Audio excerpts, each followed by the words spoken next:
Olá! A história que a gente vai conhecer hoje é a prova de que a educação realmente tem o poder de reescrever destino, sabe? É a trajetória do professor doutor Paulo Sérgio Barbosa dos Santos, uma jornada que começa na mais profunda adversidade e vai até o universo acadêmico. Para a gente conseguir entender essa transformação, a gente precisa voltar lá no comecinho. No material de hoje, vamos explorar a apresentação autobiográfica e todo o contexto familiar e socioeconômico do professor. É ali que estão os alicerces dessa jornada incrível. Então, vamos voltar no tempo para 1988, lá em Pereira Barreto, interior de São Paulo. É aqui que o professor Paulo Sérgio nasce, já num cenário, olha, de imensa dificuldade, vindo de uma gestação de altíssimo risco e numa estrutura familiar que foi forjada pela necessidade, mas também por muito amor. A família dele não era nada tradicional. A mãe biológica, Helena, com a saúde muito frágil, acabou ficando ausente. Então, a criação ficou por conta dos avós, Davina e José Emílio, que se tornaram suas verdadeiras referências de pai e mãe. A avó era uma guerreira, lavava roupa na mão para sustentar a casa. E ainda tinha o primo Cláudio, com deficiência mental, que completava esse núcleo familiar tão unido pelo cuidado e pela resiliência. E no meio disso tudo tinha uma voz que fazia toda a diferença, a do seu avô, José Emílio. Mesmo sendo semi-analfabeto, foi ele quem plantou a semente mais importante. Ele vivia repetindo que o conhecimento era o único caminho para uma vida melhor. Uma sabedoria que não veio de livro nenhum, mas da pura experiência de vida. E a realidade do dia a dia era muito, mas muito dura. Eles moravam numa casa de madeira, cheia de cupim, pintada com óleo queimado, sabe? O chão era de cimento e ficava na periferia, do lado de uma favela. A renda da família inteira era de apenas um salário mínimo. É nesse cenário de extrema vulnerabilidade que a infância do professor se desenrola. E olha, como se não bastasse toda essa dificuldade, o ambiente era extremamente hostil. A violência não era algo distante que se via na TV, era uma presença constante, ali, do lado de casa. Para se ter uma ideia do que estamos falando, essa linha do tempo é chocante.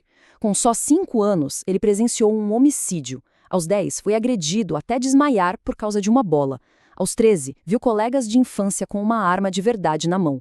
E aos 16 anos, o perigo chegou ao seu limite máximo. E este evento é de arrepiar.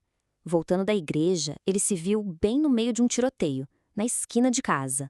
As balas passaram a centímetros dele, mas, de uma forma que ele mesmo só consegue descrever como um milagre, nenhuma o atingiu.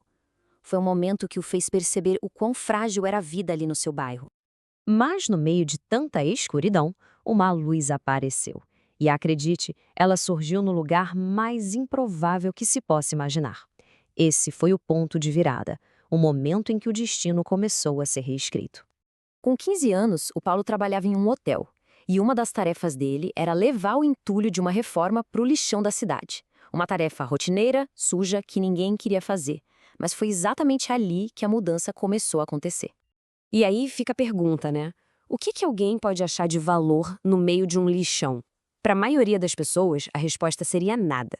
Mas para um jovem com uma sede desesperada por uma oportunidade, a resposta era tudo. O tesouro era este. Dentro de uma caixa de papelão toda molhada, uma coleção completa de livros do ensino médio de um dos sistemas de ensino mais renomados. Para qualquer outra pessoa, aquilo era lixo. Para ele, era ouro puro. Eram as ferramentas que ele precisava para construir um futuro que nem existia ainda. Nas palavras do próprio professor, tais livros foram divisores de água em minha vida. Uma descrição perfeita.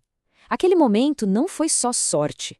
Foi o destino recompensando uma busca incansável por uma chance, mesmo que essa chance estivesse, literalmente, no meio do lixo. A partir daquele achado, com as ferramentas certas em mãos, a missão ficou muito clara. Usar a educação como a única rota de fuga definitiva daquela realidade de pobreza e violência.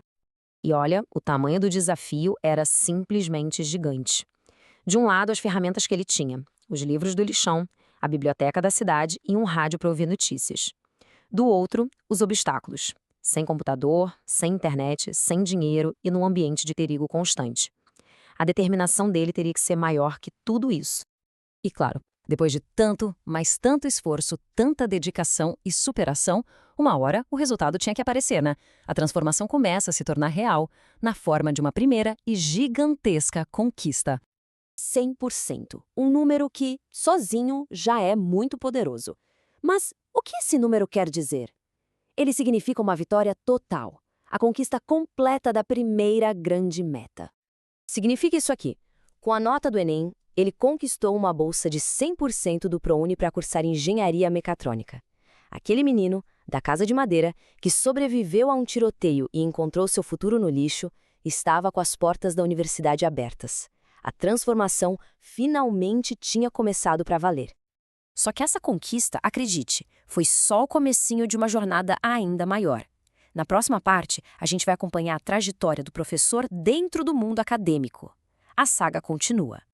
Agradecemos por ter assistido a este vídeo da série de vídeos baseada no Memorial Acadêmico do professor doutor Paulo Sérgio Barbosa dos Santos. E para a gente fechar, fica essa reflexão aqui.